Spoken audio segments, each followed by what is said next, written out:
Good morning friends. मैं एक बार फिर आपके सामने हाजिर हूँ। स्टूडेंट्स, लास्ट क्लासेस में हम लोगों ने टाइप्स ऑफ रिसोर्सेस में 3 टाइप्स ऑफ रिसोर्सेस के बारे में पढ़ा था। फर्स्ट है on the basis of origin, second है on the basis of ownership, और सेकंड है on the basis of exhaustibility and third है on the basis of ownership. And the fourth types of resources जो कह रहा है कि on the basis of the status of development, यानी कि विकास के स्तर के आधार पर हम रिसोर्सेस को कितने भागों में बांटते हैं, इसके बारे में पढ़ेंगे। तो फर्स्ट है पोटेंशियल रिसोर्सेस। पोटेंशियल, जैसा कि इसके नाम से ही पता चल रहा है, इसमें क्या है, पोटेंशियल है, यानी इसके पास इस रिसोर्सेस के पास संभावना है, इस रिसोर्सेस के पास क्षमता है। तो आइए इसमें क्या कह रहा है, अब हम इसके बारे में थोड़ा विस्तार से पढ़ें। कह रहा है कि resources which are found in a region but have not been utilize. It means कि रिसोर्स, कोई भी वैसा रिसोर्सेस जो किसी क्षेत्र में पाया जाता है बट उसका यूज अभी तक नहीं किया गया। For example, the western part of India, particularly Rajasthan and Gujarat, have enormous potential for the development of wind and solar energy, but so far there have not been developed properly. It means कह रहा है कि potential resources के अंतर्गत ही यह बताने की कोशिश कर रहा है कि हमारे राजस्थान और गुजरात में इनॉर्मस पोटेंशियल है। किसके डेवलपमेंट को लेकर के, मतलब इस रीजन में विंड और सोलर एनर्जी को अगर डेवलप किया जाए तो इनॉर्मस पोटेंशियल है, मतलब बहुत ही अधिक संभावना है कि अगर विंड और सोलर एनर्जी का हमारे पास एक अच्छी technology, chip and best technology अगर हम डेवलप कर पाते हैं तो पूरे भारत के एनर्जी के एक बड़े परसेंटेज को राजस्थान और गुजरात पूरा कर सकता है। यानी कि भारत में जितनी ऊर्जा की आवश्यकता है उसका लगभग मोर देन 20% विंड और सोलर एनर्जी पूरा कर सकते हैं। और विंड और सोलर एनर्जी किन 2 राज्यों में सबसे अधिक उत्पन्न की जा सकती है, वो है राजस्थान और गुजरात। और विंड और सोलर किस तरह की एनर्जी में आएंगे, रिन्यूएबल रिसोर्सेस में आएंगे। सेकंड है डेवलप्ड रिसोर्सेज। डेवलप्ड रिसोर्सेज का मतलब हुआ resources which are surveyed and their quality and quantity have been determined for utilization, यानी कि वैसा रिसोर्सेज जिसका सर्वे किया जा चुका है और उसकी क्वालिटी और क्वांटिटी को भी डिटरमाइन किया जा चुका है कि उसकी कितनी क्वालिटी को हमें यूज करना है, उसकी किस क्वालिटी को और कितनी क्वांटिटी को हमें यूज करना है। The development of resources depend on technology and level of their feasibility.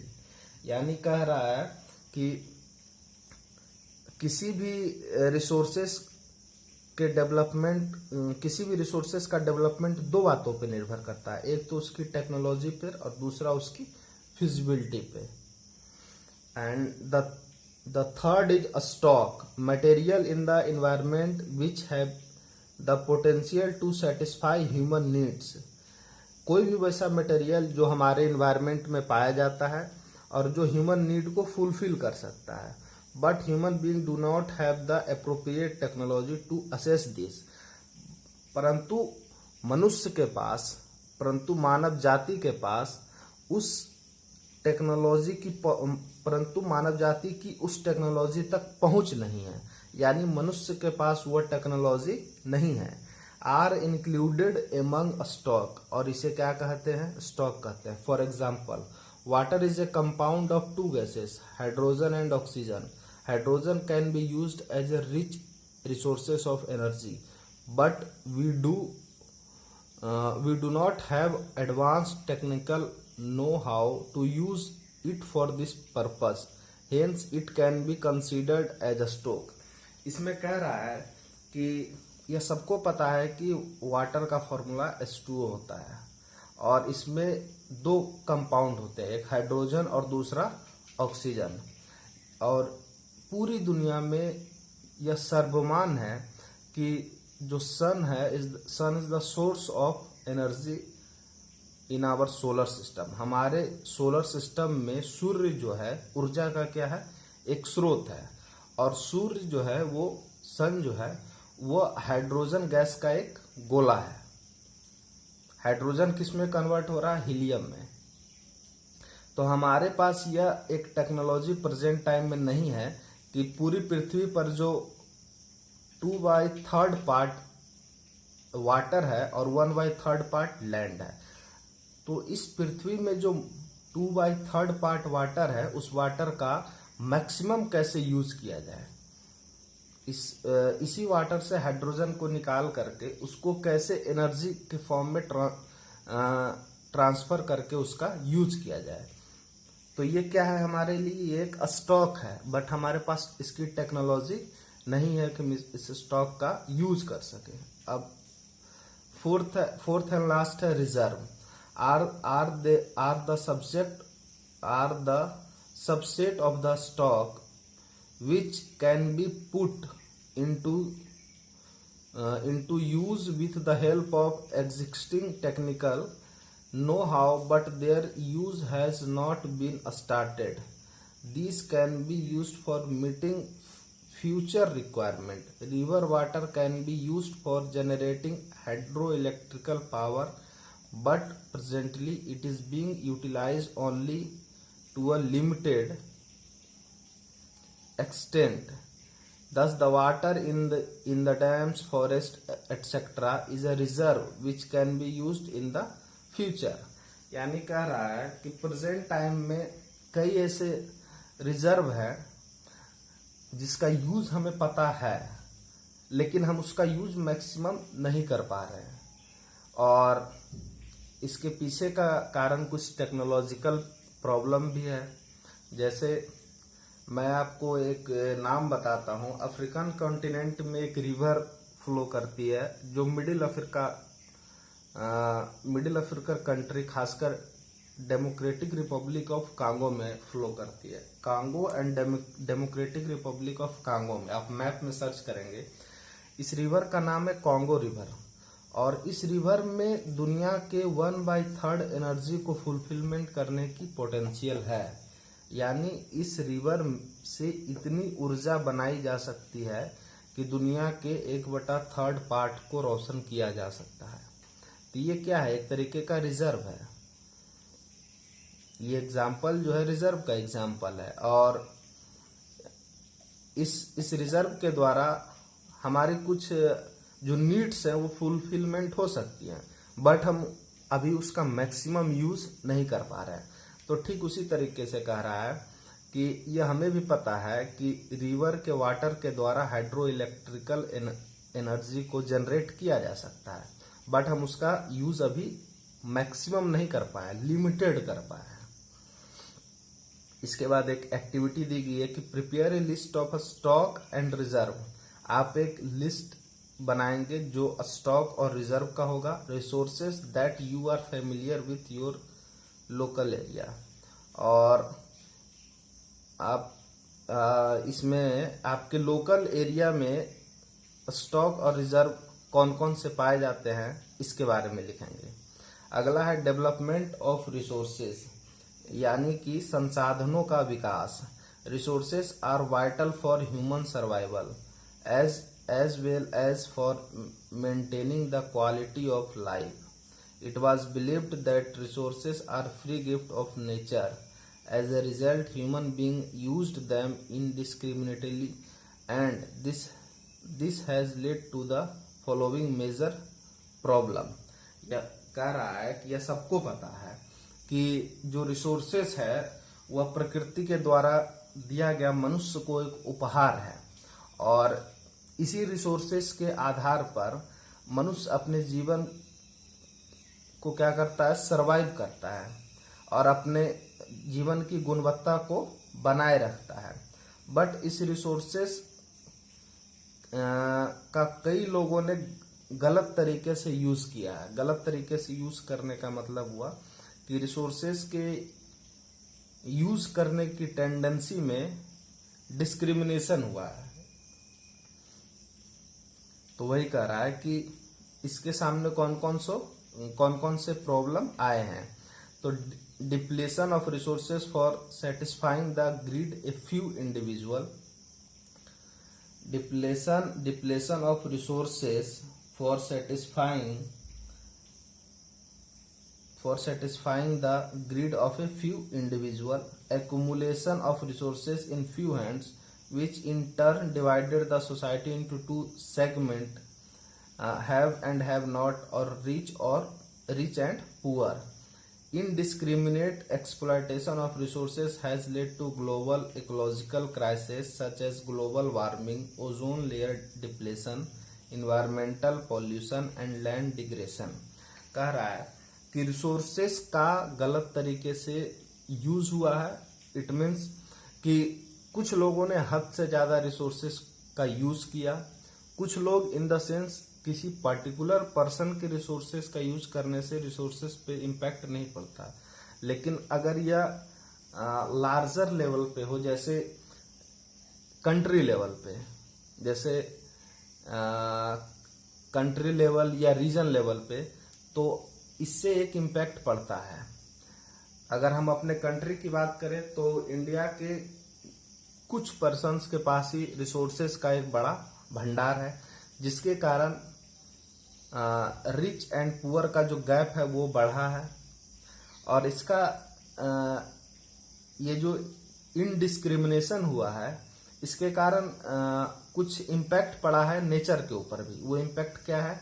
जैसे ग्लोबल इकोलॉजिकल क्राइसिस आया है, जैसे global warming, ozone layer depletion, ozone परत का क्षरण, इन्वायरमेंटल पॉल्यूशन यानी पर्यावरणीय प्रदूषण एंड लैंड डिग्रेशन, और भूमि का अपर्दन क्षरण यानी भूमि जो मिट्टी होती है उसकी क्वालिटी का डिग्रेडेशन हुआ है, यानी मिट्टी की वो गुणवत्ता नहीं रह गई जो पहले थी।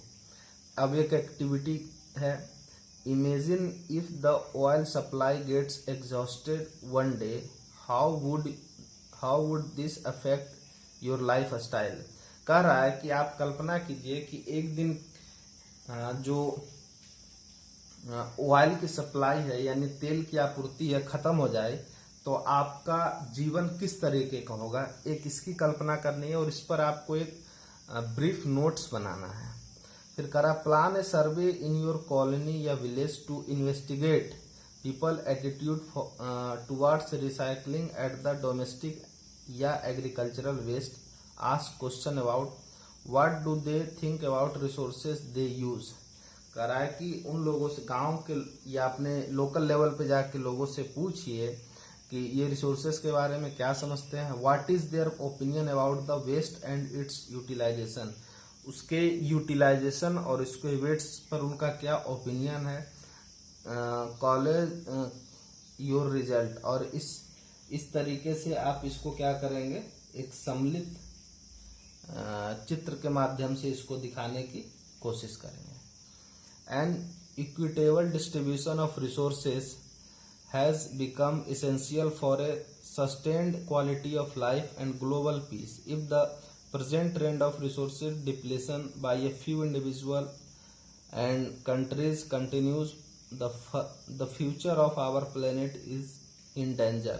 कह रहा है कि ये जो हमारे सामने ग्लोबल इकोलॉजिकल क्राइसिस आ रही है, वह दुनिया के कुछ गिने चुने कंट्रीज के प्रोग्राम्स या उनकी एक्टिविटी के सामने ही हमारे सामने ये समस्याएं उत्पन्न हो रही है, जिसके कारण हमारा जो प्लेनेट है, जो हमारा ग्रह है जिस पे हम रहते हैं, उसके सामने एक समस्या उत्पन्न आ रही है। तो therefore resource planning is essential for sustainable existence of all forms of life. Sustainable existence is a component of sustainable development. Sustainable development. तो कह रहा है कि एक नया कॉन्सेप्ट आया है स्टूडेंट्स, इसका नाम है सस्टेनेबल डेवलपमेंट। यानी सस्टेनेबल डेवलपमेंट का मतलब होता है सतत विकास। इसके बारे में यह बताने की कोशिश की गई है कि किस तरह के डेवलपमेंट को हम सस्टेनेबल डेवलपमेंट कहेंगे। तो वो इसी में बताया जाएगा। इसको मैं बताता हूँ कि सस्टेनेबल डेवलपमेंट का मतलब होगा कि हम प्रेजेंट टाइम में भी डेवलपमेंट करें, बट फ्यूचर को हम ध्यान में रखकर डेवलपमेंट करें। कहीं ऐसा ना हो कि प्रेजेंट टाइम में ही हम सारे रिसोर्सेस को खत्म कर दे और हमारी जो आने वाली पीढ़ी है वह रिसोर्सेस के अभाव में अपने आप को एग्जिस्ट ना कर पाए, अपने लाइफ को खत्म कर ले। तो सस्टेनेबल डेवलपमेंट होता है कि sustainable economic development means development should take place without damaging the environment. मतलब वर्तमान समय में पर्यावरण को बिना क्षति पहुंचाए हुए डेवलपमेंट करना। And development in the present should not compromise with the needs of the future generation. और हमारे अगले जनरेशन के लिए उसमें कोई कंप्रोमाइज नहीं करना। इसके लिए कई सारे समिट्स हुए हैं। रियो डी जेनेरियो अर्थ समिट 1992 यह पहला समिट है जिसको अर्थ समिट कहा जाता है। और अर्थ समिट का मतलब हुआ पृथ्वी सम्मेलन। और ये कब हुआ था? 1992 में। कहाँ हुआ था? रियो डी जेनेरियो में, जो ब्राजील की एक्स कैपिटल है, यानी ब्राजील की ये ओल्ड या पुरानी राजधानी है। रियो de Janeiro Brazil south American continent का एक कंट्री है। In June 1992, more than 100 heads of states meet in Rio de Janeiro in Brazil for the first International Earth Summit। ये इम्पोर्टेंट पॉइंट है, ये अंडरलाइन कर लीजिएगा, ये बड़े बड़े एग्जामों में भी पूछा जाता है। The summit was convened for addressing urgent problems of environmental protection and socio economic development at the global level. यानी जो सोशियो इकोनॉमिक डेवलपमेंट हो रहा है अंतर्राष्ट्रीय स्तर पर उसके बारे में और इन्वायरमेंटल प्रोटेक्शन के बारे में, इन दो पॉइंट्स पर इसमें चर्चा की गई है। The assembled leader sign the declaration on global climatic change and biological diversity. The Rio convention endorse the global forest principles and adopted agenda 21। और इसी में कौन सा एजेंडा स्वीकार किया गया? एक घोषणा पत्र बनाया गया जिसे कहा जाता है एजेंडा 21। मतलब सभी लीडर्स ने मिलकर के यहाँ एक एजेंडा तैयार किया for achieving sustainable development in the 21st century. और इसको किस सेंचुरी में अचीव करना था? 21st सेंचुरी में। एजेंडा 21 क्या है? It is the declaration signed by world leader in 1992। Agenda 21 कब लाया गया था? 1992 में at the United nation conference on environment and development, UNCED। UNCED को आप अंडरलाइन कर लेंगे और यहाँ से क्वेश्चन बन सकता है कि UNCED क्या है, इसका फुल फॉर्म क्या होता है, इसके बारे में आप जानेंगे। Which took place at Rio de Janeiro Brazil.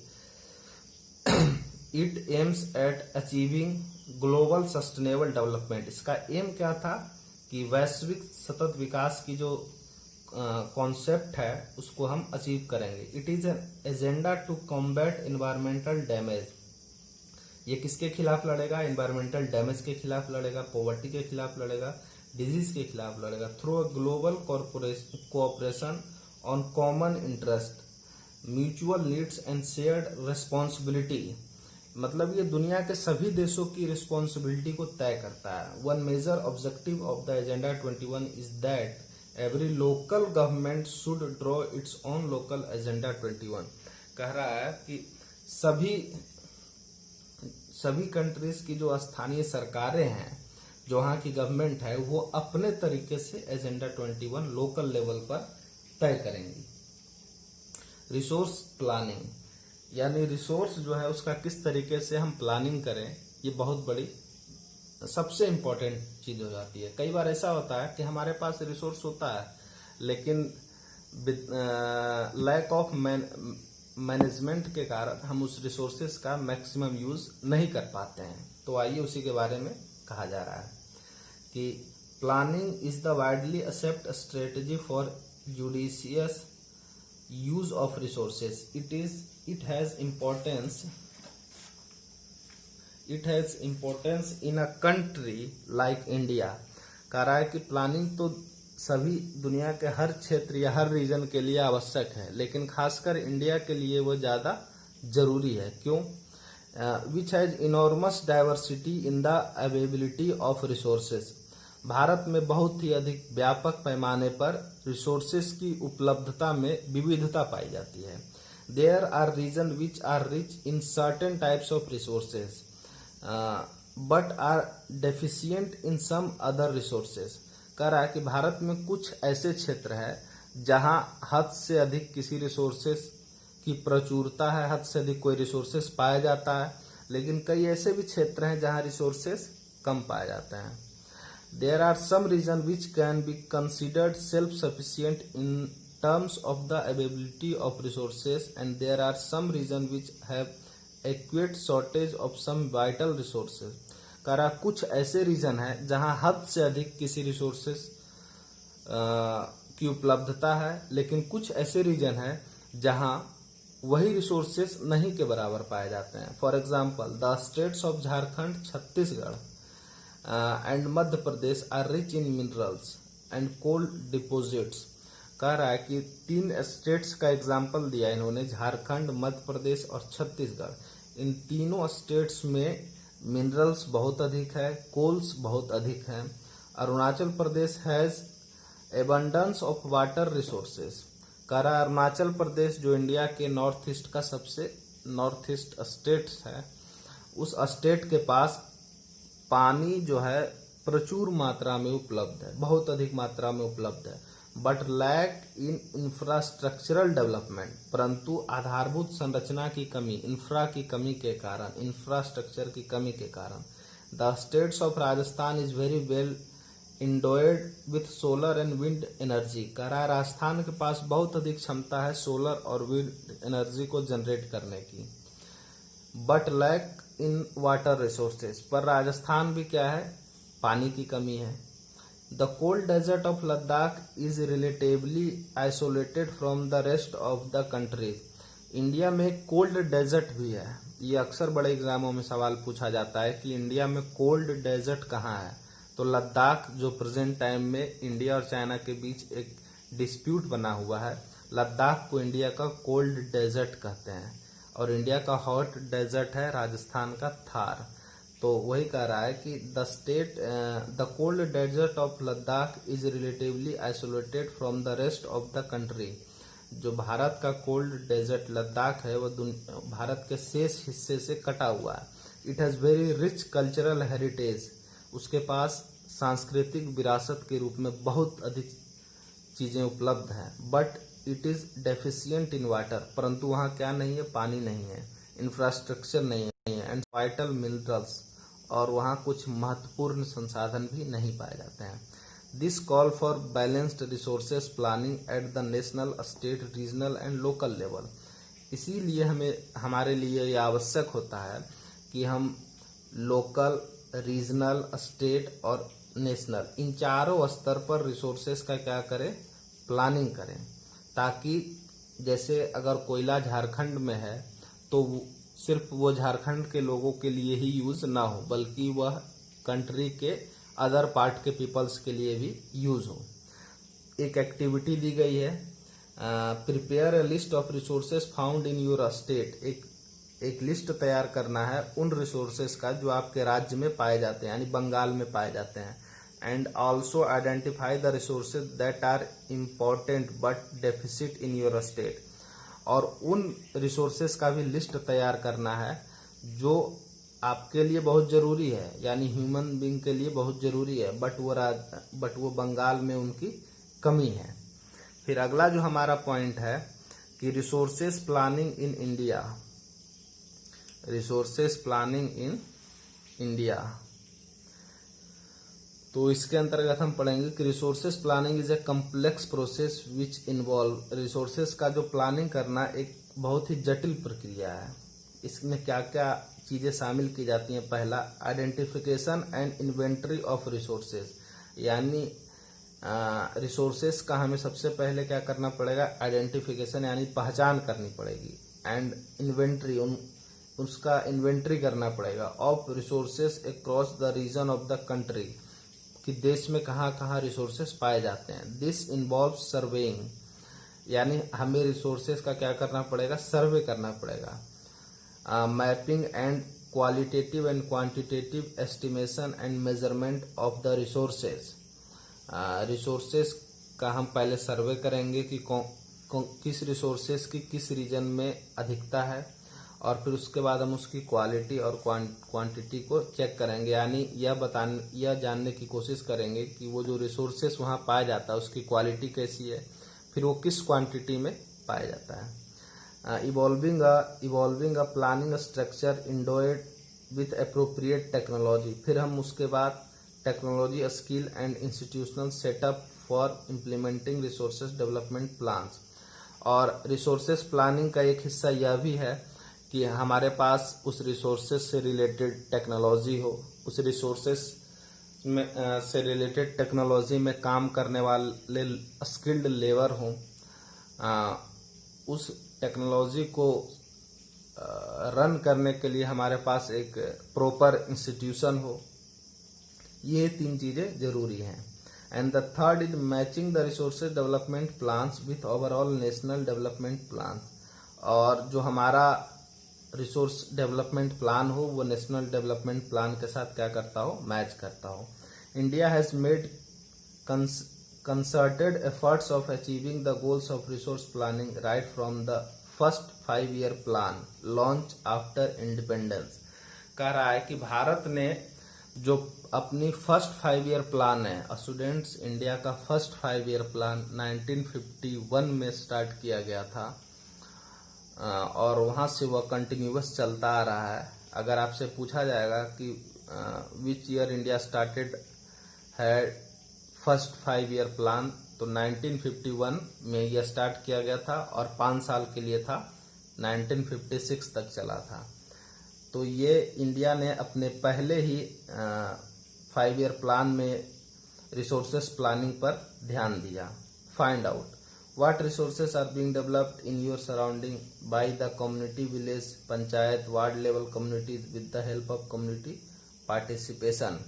आपको आपके लेवल, लोकल लेवल पर यह चेक करना है, यह जानकारी इकट्ठी करनी है कि जो रिसोर्सेस का डेवलपमेंट हुआ है वह क्या कम्युनिटी पार्टिसिपेशन से हुआ है और उसका रिसोर्सेस प्लानिंग को ध्यान में रखकर किया गया है या नहीं।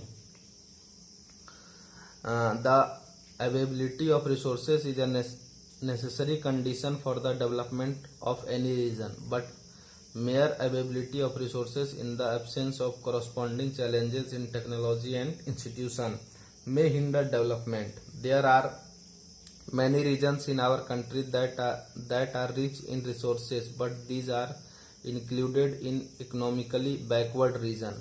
कह रहा है कि हमारे देश में रिसोर्सेस प्लानिंग में तो 2 प्रॉब्लम्स आती हैं, एक टेक्नोलॉजी की और दूसरा इंस्टीट्यूशंस का। लेकिन ये भी कह रहा है कि हमारे कंट्री में कुछ ऐसे रीजन है जो रिच है रिसोर्सेस में, लेकिन फिर भी वो क्या है, इकोनॉमिकली बैकवर्ड रीजन के रूप में जाने जाते हैं। जैसे झारखंड, मध्य प्रदेश, छत्तीसगढ़, उड़ीसा, ये सब जो स्टेट्स हैं, मिनरल्स, इंडिया का लगभग 60 to 70% मिनरल्स का रिक्वायरमेंट इन्हीं 4-5 स्टेट्स से पूरा होता है, लेकिन फिर भी ये इकोनॉमिकली बैकवर्ड रीजन में गिने जाते हैं। On the contrary there are some region which have a poor resources base but they are economically developed. लेकिन कह रहा है कुछ ऐसे भी रीजन है जहाँ रिसोर्सेज की कमी है लेकिन वो डेवलप है, जैसे दिल्ली हो गया। इसके अलावा और भी कई सारे रीजन हैं, चंडीगढ़ है। इंडिया में कई ऐसे रीजन हैं जो कि जहाँ रिसोर्सेज की कमी है बट वो डेवलप की श्रेणी में, इकोनॉमिकली डेवलप्ड की श्रेणी में आते हैं। Can you name some resources rich but economically backward region. ये कह रहा है कि आप कुछ ऐसे रीजन का नाम बता सकते हैं जहाँ रिसोर्सेस तो है लेकिन इकोनॉमिकली वो बैकवर्ड रीजन है। तो मैंने अभी आप 3-4 स्टेट्स का नाम बताया, उनका नाम ले सकते हैं। And some resources poor but economically developed region, मैंने इसका भी नाम बताया। Give reason for a such a situation, लेकिन आपको ये अपने मन से लिखना पड़ेगा कि ऐसा, इसके पीछे का कारण क्या है क्या कारण है कि वो रिसोर्सेस में तो रिच है बट इकोनॉमिकली डेवलप्ड नहीं है। The history of colonization reveal that rich resources in colonies were the main attraction of the foreign invaders. It was primarily the higher level of technological development of the colonizing countries that helped them to exploit resources of other regions and establish their supremacy over the colonies. Therefore, resources can contribute to development only when they are accompanied by appropriate technological development and institutional changes. India has experienced all this in different phases of colonization. Therefore, in India, development in general and resource development in particular does not only involve a availability of resources but also the technology, quality of human resources and the historical experiences of the people. यानी यह कह रहा है कि आपने देखा कि किस तरीके से इंडिया को या दुनिया के अन्य जो अदर पार्ट्स हैं उनको कॉलोनी के रूप में एस्टेब्लिश किया गया। उसके पीछे का मुख्य कॉन्सेप्ट यही था कि कोई भी वैसी कॉलोनी जहां रिसोर्सेस पाया जाता था, कोई भी इन्वेडर उसी रिसोर्सेस की लालच से उस कंट्री पर अपना अधिकार जताता था या उस कंट्री को अपने प्रभाव में लाने के लिए वह वहां युद्ध करता था या किसी अन्य प्रोसेस को फॉलो करता था। तो इंडिया को भी इसी प्रक्रिया के द्वारा ब्रिटिशर्स ने इनिशियल टाइम में, पुर्तगीज ने, ब्रिटिशर्स ने इसी प्रोसेस के द्वारा इंडिया को भी एनेक्स किया यानी अपने कब्जे में लिया। तो स्टूडेंट्स, इस तरीके से आप लोगों ने इस वीडियो में एक तो 4th टाइप्स ऑफ रिसोर्सेस पढ़ा और इसके अलावा आप लोगों ने रिसोर्स की प्लानिंग के बारे में पढ़ा। इसमें आपने on the basis of the status of development के बारे में पढ़ा, डेवलपमेंट ऑफ रिसोर्सेज के बारे में पढ़ा, रियो डी जेनेरियो अर्थ समिट के बारे में पढ़ा, एजेंडा 21 के बारे में पढ़ा और रिसोर्स प्लानिंग ऑफ इंडिया के बारे में पढ़ा। जो हमारा नेक्स्ट वीडियो होगा उसमें हम conservation of resources and land resources के बारे में पढ़ेंगे। स्टूडेंट्स, इसमें जितने भी एक्टिविटी दी गई है उन सारे एक्टिविटी को आप अपने नोटबुक में नोट करेंगे और जो भी क्वेश्चन यहाँ से जनरेट हो सकते हैं मैंने आपको बताया है। और खासकर जो सब्जेक्टिव लेवल पे भी क्वेश्चन आ सकते हैं, जैसे आपसे पूछा जा सकता है कि what is resource planning and what is resource planning India, यानी कि सबसे पहले तो रिसोर्स प्लानिंग क्या है और क्या इंडिया अपने रिसोर्स की प्लानिंग करने में सक्सेस हुआ है, ये क्वेश्चन यहाँ से पूछा जा सकता है। फिर ये क्वेश्चन यहाँ से ये भी पूछा जा सकता है कि व्हाट इज एजेंडा 21, फिर what is Rio de Janeiro earth summit 1992। तो इन सारी चीज़ों को आप ये भी पूछा, सबसे important cheese what is sustainable development, ये सारे पॉइंट्स आपसे पूछे जा सकते हैं। तो इसको आप अपने नोटबुक में लिखेंगे। और स्टूडेंट्स, आप इसी तरीके से वीडियो को देखते रहें। आपके जो भी क्वेरीज हो वो कमेंट करके पूछें और साथ ही साथ वीडियो को लाइक करें, शेयर करें और चैनल को सब्सक्राइब करें। Thank you. Have a nice day.